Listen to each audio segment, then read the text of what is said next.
Assalamualaikum warahmatullahi wabarakatuh. Bismillahirrahmanirrahim. Alhamdulillahi rabbil alamin. Wa bihi nasta'inu ala umuri dunya waddin. Wassalatu wassalamu ala asyrafil anbiya'i wal mursalin, Sayyidina wa maulana Muhammadin sallallahu alaihi wasallam wa ala alihi wa ashabihi wa dhurriyyatihi ajma'in. Rabbi shrah li sadri wa yassir li amri wahlul 'uqdatam min lisani yafqahu qawli. Amma ba'du, hadratal mukarramin, para alim, para ulama, para kiai, para ibu nyai, para sesepuh dan bini sepuh yang senantiasa kita hormati dan kita muliakan. Jajaran pengurus takmir Masjid Agung Baitul Mukminin Kabupaten Jombang yang saya hormati, para jamaah, Bapak Ibu, hadirin hadirat yang dirahmati Allah Subhanahu wa taala. Mengawali pengajian malam hari ini, marilah bersama-sama kita meningkatkan kualitas keimanan kita kepada Allah Subhanahu wa taala dan juga meningkatkan rasa syukur kita kehadirat Allah yang telah memberikan limpahan rahmat, nikmat dan hidayahnya kepada kita. Mudah-mudahan dengan rahmat, nikmat dan hidayahnya yang diberikan oleh Allah kepada kita dapat mengantarkan kita menjadi orang-orang yang diselamatkan hidup di dunia ini dan diselamatkan kelak hidup di akhirat. Allahumma amin ya rabbal alamin. Salawat dan salam semoga tetap terlimpahkan kepada junjungan kita Nabi Agung Muhammad sallallahu alaihi wasallam yang telah memberikan bimbingan dan tuntunannya kepada kita semuanya berupa ajaran agama Islam. Bapak Ibu yang dirahmati Allah Subhanahu wa taala, selanjutnya mari bersama-sama kita awali pengajian malam hari ini dengan membaca surat Al-Fatihah.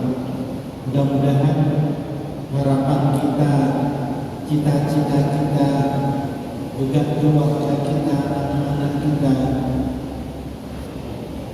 agar diberikan keselamatan dan kesuksesan hidup di dunia sampai dengan di akhirat dikabulkan oleh Allah Subhanahu wa taala. Allahumma amin.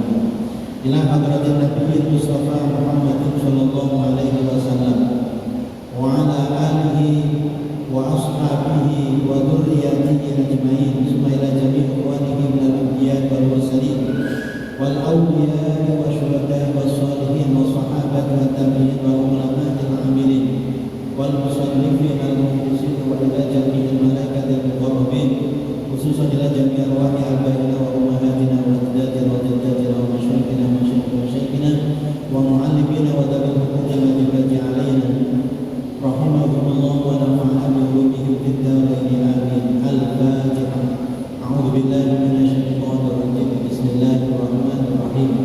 Alhamdulillahi rabbil alamin arrahmanir rahim maliki yaumiddin. Iyyaka na'budu wa iyyaka nasta'in ihdinas siratal mustaqim siratal ladzina an'amta 'alaihim ghairil maghdubi 'alaihim waladdallin. Amin.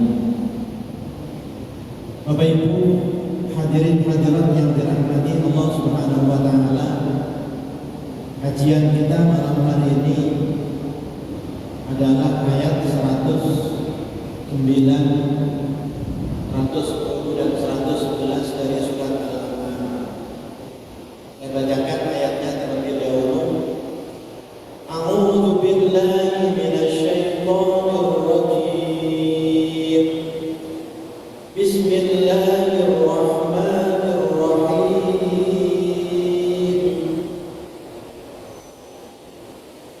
Wa aqsam وأقسموا بالله جهد أيمانهم لئن جاءتهم آية ليؤمنن بها قل إنما الآيات عند الله وما يشعركم أنها إذا جاءت لا يؤمنون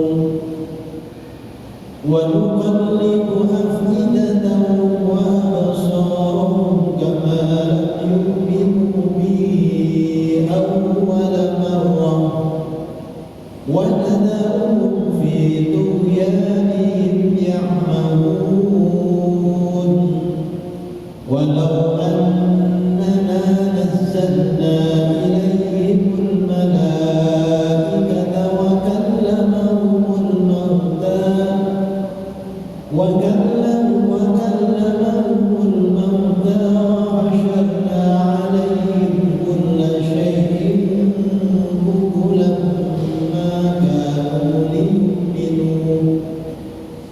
ما كانوا ليؤمنوا إلا أن يشاء الله ولكن أكثرهم يجهلون وأقسموا بالله جهد أيمانهم dan mereka orang-orang kafir Mekah bersumpah dengan nama Allah dengan segala kesungguhan. La in ja'athum ayatun la yu'minunna biha, bahwa jika datang suatu mukjizat kepada mereka, pastilah mereka akan beriman kepadanya. Qul innamal ayatu indallah, katakanlah Muhammad bahwasanya mukjizat-mukjizat itu hanya ada pada sisi Allah.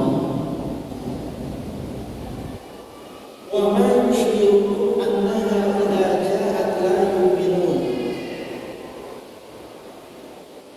dan tahukah kamu bahwa apabila mukjizat atau ayat-ayat itu datang, mereka tidak juga akan beriman.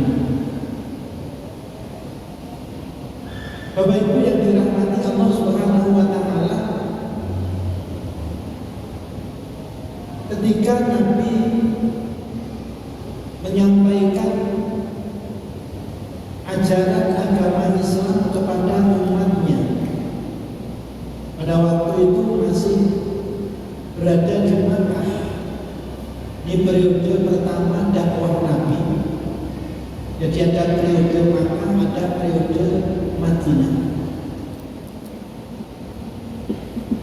Dan ajaran yang dibawa oleh Nabi Muhammad berupa ajaran agama Islam ini sebenarnya sudah dibuktikan kebenarannya dengan mukjizat-mukjizat yang diberikan oleh Allah kepada Nabi Muhammad. Salah satu mukjizat yang diberikan oleh Allah kepada Nabi Muhammad adalah kitab suci Al-Quran. Di kitab suci yang diturunkan oleh Allah kepada para nabi, para rasul itu tidak hanya Al-Quran. Ada kitab Taurat, ada kitab Injil, ada kitab Zabur. Tapi di antara kitab-kitab suci itu yang merupakan mukjizat, yang satu-satunya sebagai kitab suci yang sekaligus juga mukjizat adalah Al-Quran.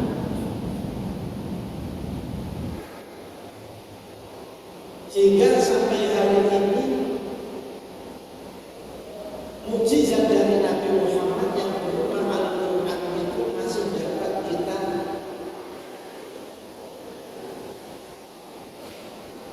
ketahui.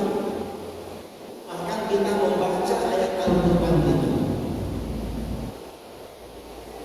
Bapak Ibu yang dirahmati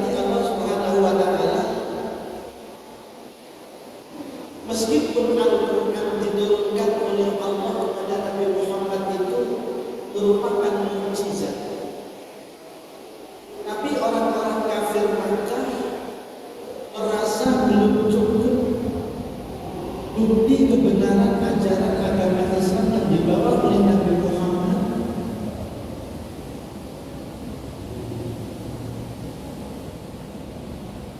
yang dibuktikan dengan adanya mukjizat berupa Al-Quran itu, sehingga mereka orang-orang kafir ini menuntut kepada Nabi Muhammad untuk mendatangkan mukjizat-mukjizat selain Al-Quran.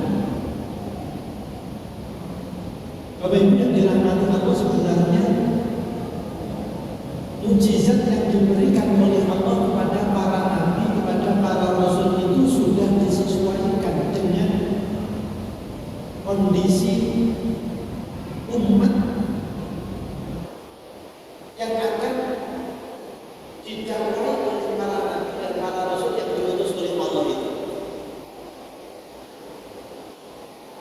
Ketika Nabi Musa diutus oleh Allah, ini kaumnya kebanyakan mereka adalah tukang sihir. Jadi kebanyakan kaumnya Nabi Musa itu adalah ahli sihir, tukang sihir. Hingga Nabi Musa ketika diangkat diutus oleh Allah sebagai nabi, sebagai rasul, Nabi Musa juga dibekali oleh Allah dengan tongkat untuk menandingi sihir yang dimiliki oleh sebagian kaumnya. Jadi bukan diberikan mukjizat berupa sihir juga, tapi berupa tongkat yang dapat menandingi kepiawaian sihir yang dimiliki oleh kaumnya. Sehingga mungkin pernah kita mendengar ketika tukang sihirnya Raja Fir'aun ini dikumpulkan dan kemudian diketemukan dengan Nabi Musa alaihissalam untuk membuktikan kebenaran ajaran agama yang dibawa oleh Nabi Musa. Maka tukang-tukang sihirnya Raja Fir'aun ini melemparkan tali yang kemudian tali itu berubah menjadi ular. Dan dengan izin Allah, maka Nabi Musa pun memukulkan tongkatnya, yang kemudian tongkatnya Nabi Musa ini juga berubah menjadi ular yang lebih besar, dan ular-ular Nabi Musa itu kemudian memakan semua ular-ular dari tukang sihirnya Raja Fir'aun. Sehingga pada waktu itu beberapa orang yang menyaksikan beriman kepada Nabi Musa alaihissalam dan ajaran yang dibawa oleh Nabi Musa alaihissalam. Dan banyak lagi kejadian-kejadian yang ditunjukkan oleh Nabi Musa kepada kaumnya sebagai mukjizat yang telah diterima dari Allah Subhanahu wa Ta'ala. Termasuk ketika Nabi Musa melakukan perjalanan dengan kaumnya, bersama dengan kaumnya, dan ketika perjalanan itu mereka kehabisan bekal air. Maka mereka kaumnya memohon kepada Nabi Musa agar berdoa kepada Allah agar Allah memberikan air kepada mereka. Dan pada saat itu Allah memerintahkan kepada Nabi Musa untuk mengumpulkan tongkatnya ke sebuah batu,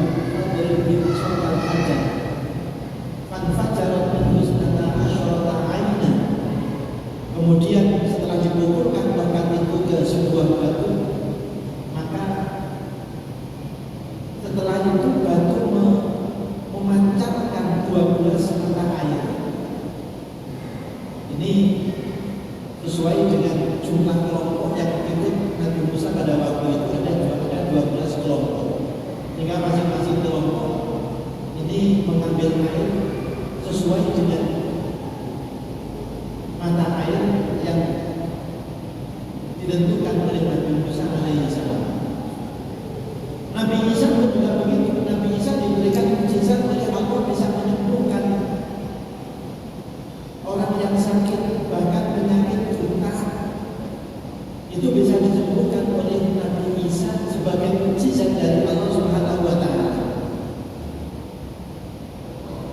bisa menyembuhkan penyakit lepra atau penyakit kusta yang merupakan penyakit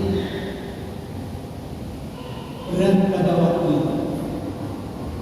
Karena pada waktu Nabi Isa diutus oleh Allah, ini kebanyakan kaumnya memang memiliki keahlian dalam ilmu pengobatan, sehingga mukjizat yang diberikan oleh Allah kepada nabinya ini adalah mukjizat yang dapat mengungguli. Jadi keahlian yang dimiliki oleh kaumnya. Maka Nabi Musa diberikan mukjizat bisa menyembuhkan orang sakit, bahkan bisa menghidupkan orang mati. Agar supaya kaumnya ini percaya bahwa ajaran yang dibawa oleh Nabi mereka adalah betul-betul agama yang benar. Nah, ketika Nabi Muhammad diutus oleh Allah ini diberikan mukjizat berupa Al-Quran, yang bahasa Al-Quran ini memiliki ketinggian dari sisi sastra. Jadi bahasa Al-Quran itu memiliki keunggulan sastra yang sangat tinggi.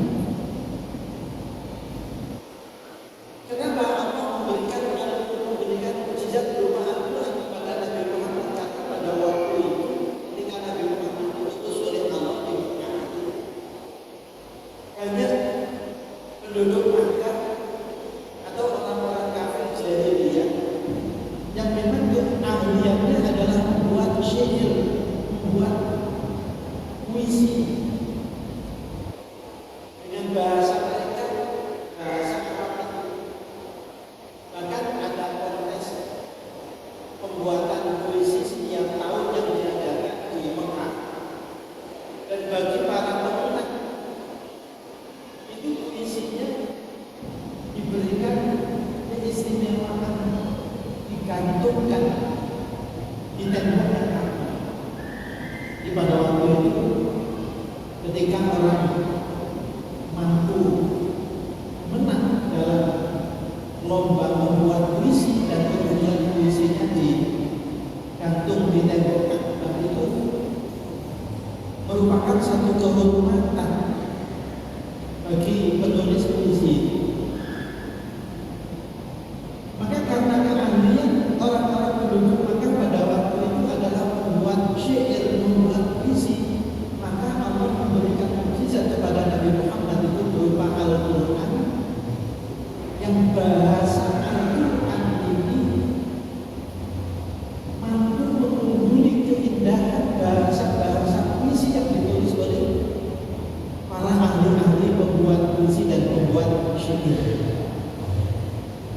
Mestinya Al-Quran yang sudah mampu mengungguli keindahan bahasanya,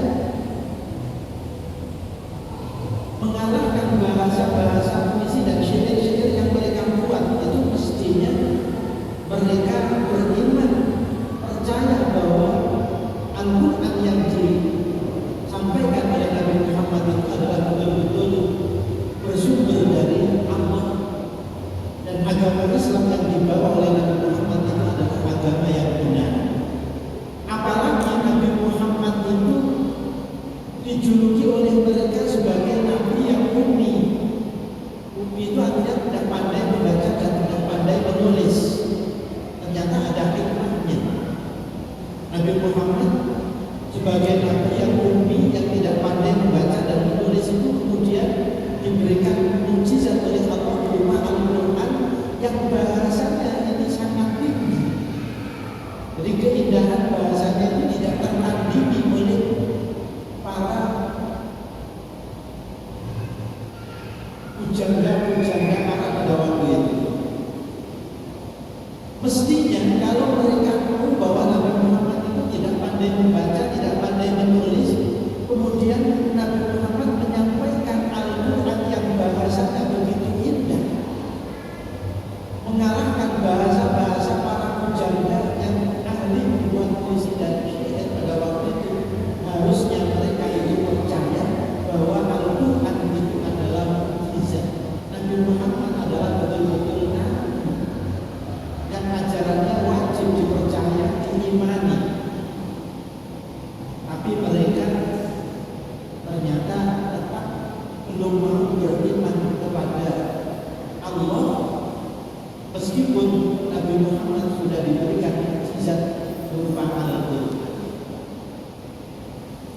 mereka menuntut agar supaya Nabi Muhammad ini memiliki mukjizat sebagaimana nabi-nabi sebelumnya. Ternyata orang-orang kafir Quraisy itu mereka juga pernah mendengarkan cerita nabi-nabi sebelum Nabi Muhammad, termasuk cerita Nabi Musa, cerita Nabi Isa, cerita Nabi Soleh dari orang-orang Yahudi, orang-orang Nasrani tentunya. Mereka mendapatkan cerita bahwa nabi-nabi mereka, Nabi Musa, Nabi Isa, Nabi Soleh itu diberikan mukjizat oleh Allah berupa yang sudah kita ceritakan tadi. Nah, mereka orang-orang kafir Quraisy ini akhirnya kemudian ingin mengetahui mukjizat yang dulu pernah diberikan oleh Allah kepada nabi-nabi sebelum Nabi Muhammad ini bisa ditunjukkan kepada Nabi Muhammad Sallallahu Alaihi Wasallam. Bahkan mereka orang-orang kafir Quraisy itu bersumpah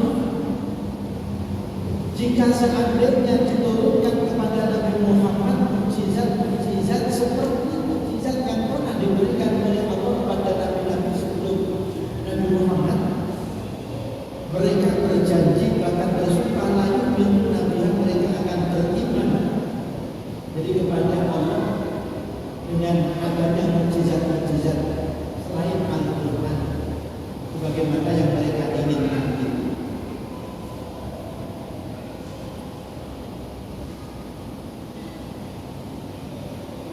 Bapak Ibu yang dimuliakan Allah Subhanahu wa taala, kemudian Nabi bertanya kepada orang-orang kafir yang telah bersumpah tadi. Faqala Rasulullah sallallahu alaihi wasallam alladzi tuhibbuna. Faqalu anta ja'ala lana as-safa dhahaban wa halafu lahum fa'ala la yattabi'unahu ajma'un. Orang-orang kafir Quraisy di Makkah yang masih belum beriman kepada Allah, meskipun Nabi Muhammad sudah diberikan mukjizat berupa Al-Quran itu dikumpulkan oleh Nabi Muhammad. Setelah dikumpulkan mereka ditanya, kalau kalian belum percaya bahwa Al-Quran itu adalah merupakan mukjizat dari Allah dan agama Islam yang saya bawa, yang saya sampaikan kepada kalian itu adalah agama yang benar,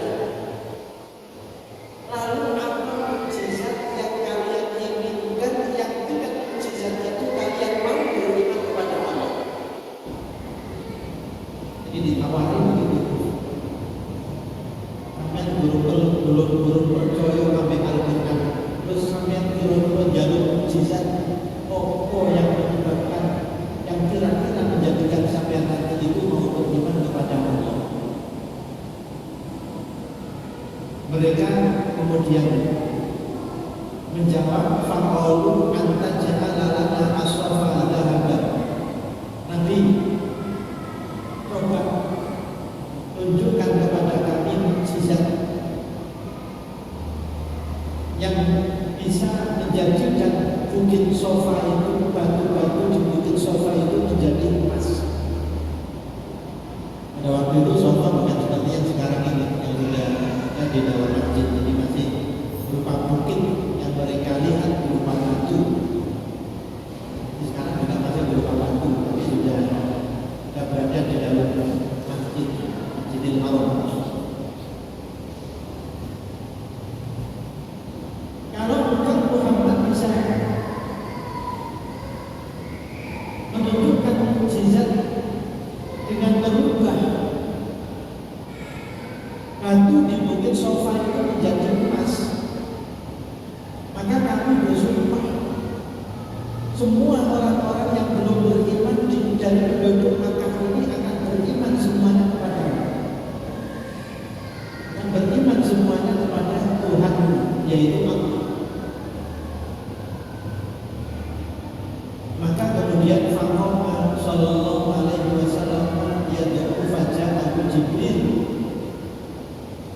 Nabi Muhammad kemudian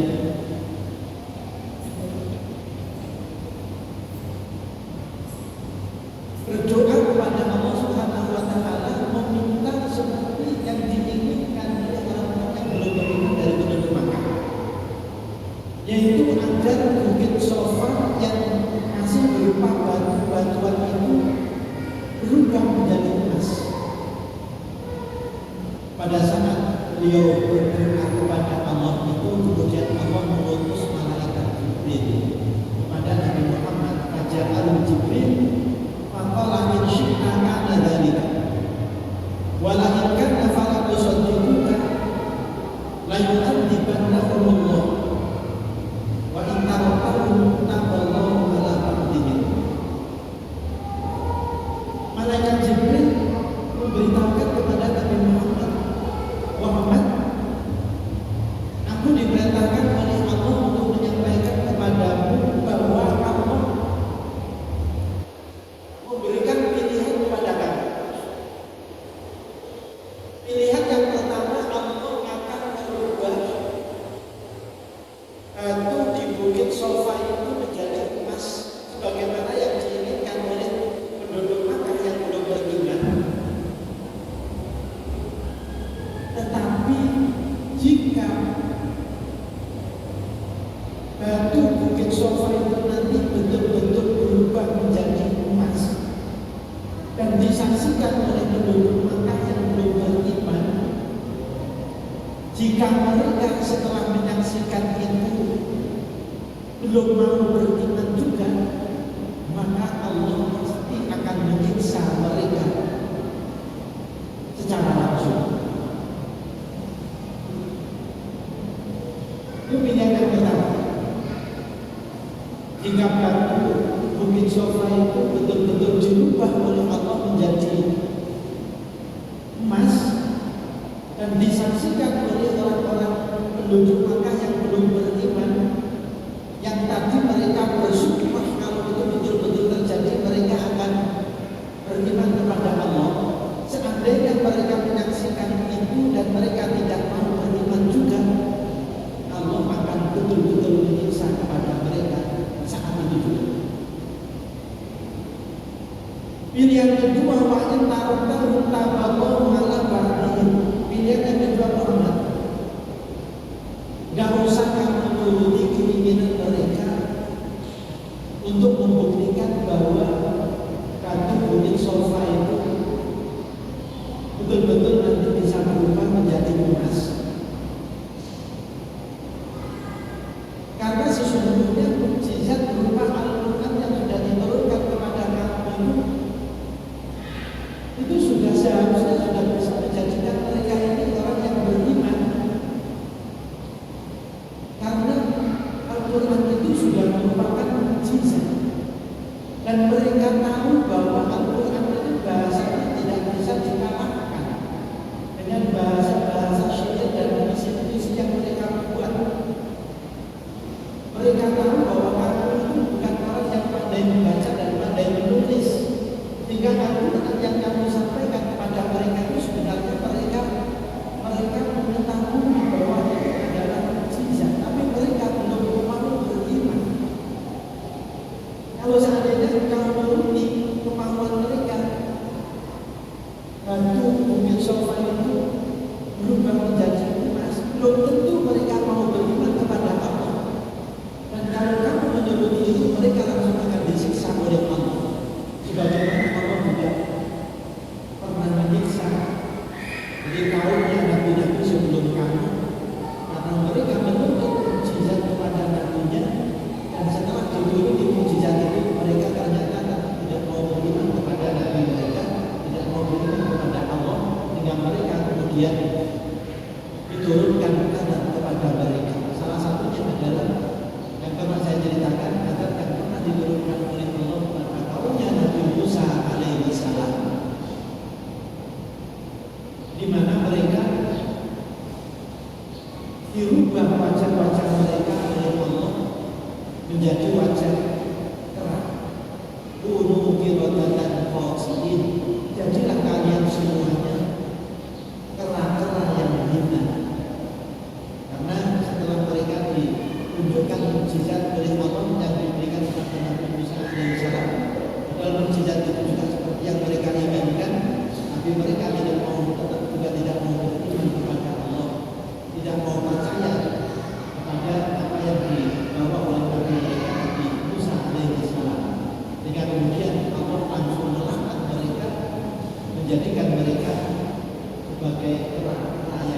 yarjuna kunu qiradatan khasiin. Para ahli tafsir menyebutkan bahwa mereka betul-betul berubah menjadi jerapah dan mereka hanya bertahan hidup 3 hari, setelah itu mereka mati semuanya. Ini yang dikhawatirkan oleh malaikat Jibril. Kalau Nabi Muhammad menuruti keinginan orang-orang yang belum beriman dari penduduk Makkah, seandainya ini benar-benar terjadi, dituruti keinginan mereka merubah Bukit Sofa menjadi emas, tapi mereka tetap tidak mau beriman, akan berakibat fatal karena Allah akan langsung menurunkan azabnya kepada mereka. Tapi jika kamu sabar Muhammad, jadi menunggu mereka sampai mau beriman atau mereka kemudian mau bertobat kepada Allah dan akhirnya kemudian mereka beriman, maka Allah akan menerima taubat mereka. Maka faqala Rasulullah sallallahu alaihi wasallam falyaqumu ala fardihim. Akhirnya kemudian Rasulullah menjawab kepada malaikat Jibril, kalau begitu Jibril, saya menunggu kesadaran mereka orang-orang yang belum beriman itu, mereka akan bertaubat kepada Allah Subhanahu wa taala, menyadari kekeliruannya dan kemudian mereka menjadi orang yang beriman kepada Allah Subhanahu wa taala. Ini bukan merupakan bukti salah satu kasih sayang Nabi kita Nabi Muhammad sallallahu alaihi wasallam kepada umatnya. Di umatnya ini diberikan di waktu untuk menyadari kesalahannya dan kemudian mau bertobat kepada Allah Subhanahu wa taala. Ini tidak langsung ketika umatnya Nabi Muhammad ini melakukan kesalahan kemudian diturunkan azab oleh Allah Subhanahu wa taala. Maka anzalallahu hadhil ayat. Maka kemudian Allah menurunkan ayat ini, qul innamal ayatu indallah. Katakanlah Muhammad kepada mereka bahwasanya mukjizat-mukjizat itu atau ayat-ayat itu adalah dari sisi Allah. Artinya bahwa kalau Allah menghendaki menurunkan mukjizat sebagaimana yang mereka inginkan, maka Allah pun juga akan mampu jadi memberikan mukjizat itu kepada Nabi Muhammad sallallahu alaihi wasallam. Wa ma yushbirukum annaha idza ja'at la yu'minun. Dan tahukah kamu Muhammad bahwa jika ayat-ayat itu atau mukjizat-mukjizat itu betul-betul datang kepada mereka, la yu'minun, mereka tetap tidak akan beriman kepada Allah Subhanahu wa taala. Bapak Ibu yang dimuliakan Allah Subhanahu wa taala, ini menunjukkan bahwa untuk beriman kepada Allah itu belum tentu dengan mukjizat-mukjizat yang diberikan oleh Allah menjadikan mereka itu mau beriman kepada Allah. Mereka yang hidup semasa dengan Nabi ini tidak hanya menyaksikan Al-Quran sebagai mukjizat. Kalau kita yang hidup tidak semasa dengan Nabi itu kan hanya menyaksikan Al-Quran. Yang masih tersisa dari mukjizatnya Nabi Muhammad itu adalah Al-Quran.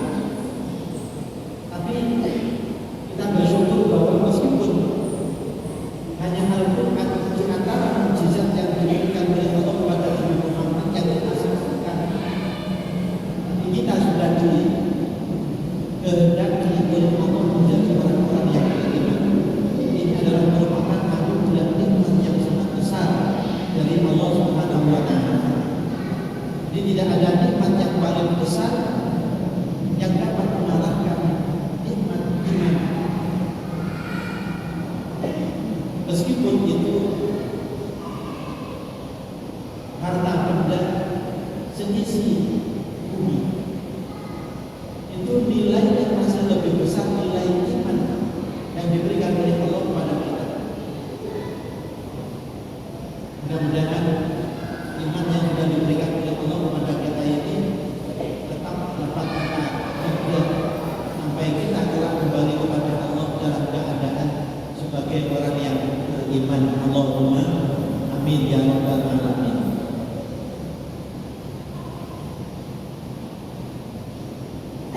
Wa nuqallibu afidatahum wa absarahum kama lam yu'minu bihi awwala marrah. Dan kami memalingkan hati dan penglihatan mereka seperti pertama kali mereka tidak beriman kepada Al-Quran. Artinya bahwa mukjizat apapun yang akan diberikan oleh Allah, akan diturunkan oleh Allah kepada Nabi Muhammad, karena memang hati mereka sudah ditutup oleh Allah, sudah dikunci oleh Allah, karena kesombongan mereka yang menjadikan hati mereka itu ditutup oleh Allah, dikunci oleh Allah sehingga tidak bisa menerima hidayah dari Allah. Dalam awal surat Al-Baqarah kan ada ayat Allahu ala qulubihim wa ala sam'ihim wa ala absarihim ghishawatun wa lahum adhabun adhim. Allah telah mengunci hati-hati mereka, wa ala absarihim, dan juga penglihatan mereka itu telah dikunci oleh Allah.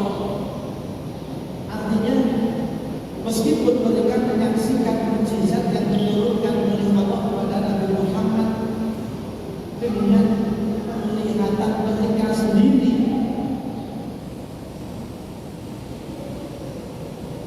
ini tidak hanya mendengar. Kalau kita kan hanya mendengar cerita-cerita mukjizat Nabi Muhammad misalnya bisa berbulan-bulan hanya mendengar. Tapi mereka orang-orang yang tidak beriman dari penduduk Makkah yang hidup semasa dengan Nabi pada waktu itu, mereka tidak hanya mendengar bahwa Nabi Muhammad bisa berbulan-bulan, tapi mereka menyaksikan sendiri dengan mata kepala mereka. Tetapi meskipun demikian, mereka tetap tidak beriman kepada Allah Subhanahu wa Ta'ala, sebagaimana mereka tidak beriman ketika Al-Quran diturunkan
ternyata juga belum dapat menjadikan mereka percaya pada Allah bahwa apa yang disampaikan oleh Nabi Muhammad berupa Al-Quran itu adalah merupakan mukjizat dari Allah Subhanahu wa taala. Mudah-mudahan dengan kisah ini menjadikan kita semakin kuat iman kita kepada Allah Subhanahu wa taala dan menjadikan kita diselamatkan oleh Allah di dunia sampai di akhirat. Allahumma amin. Allahumma muwaffiq ila aqwamit thoriq. Wassalamualaikum warahmatullahi